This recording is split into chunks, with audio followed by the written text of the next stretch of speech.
মিথ্যা মামলা, হামলা হয়েছিল। বিএনপির কর্মীরা ঘরে থাকতে পারেনি, গ্রামে গঞ্জে তারা ধান খেতে গিয়ে রাতে ঘুমিয়েছে, এমন পরিস্থিতি গিয়েছে। সেই পরিস্থিতি, সেই আন্দোলন, গায়েবী মামলা, এই কক্ষে আপনারা দেখুন, গায়েবী মামলার আসামি হয় নাই এরকম লোক হয়।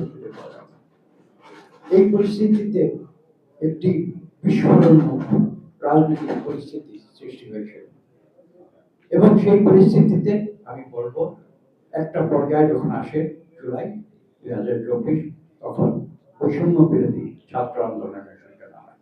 এটা 5 বছর আগে একবার হয়েছিল, সরকার সেটাকে স্থগিত করে দিয়েছিল অত্যাচার নির্যাতনের মাধ্যমে, সেটা নতুন করে মাথা চাড়া দিয়ে আসে।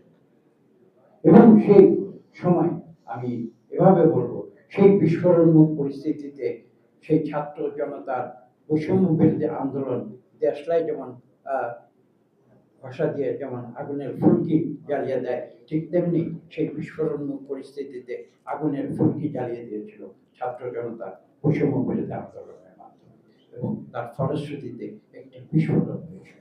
সেই বিস্ফোরণটি ছিল 5ই অগাস্ট, যার ফলশ্রুতিতে স্বৈরাচারী আওয়ামী সরকার কাপুরুষের মতো দেশ ছেড়ে পালিয়ে যেতে বাধ্য হয়েছিল। এটাই হচ্ছে রক্তাক্ত 36শে জুলাইয়ের সত্যিকার ইতিহাস। কথাগুলো বলছি, একটু আগে বলেছি যে আমি যেটা অন্তর থেকে যেটা মনে করি সেটা আমি বলে দিই, এবং যেটা সঠিক মনে করি সেটা বলে দিই।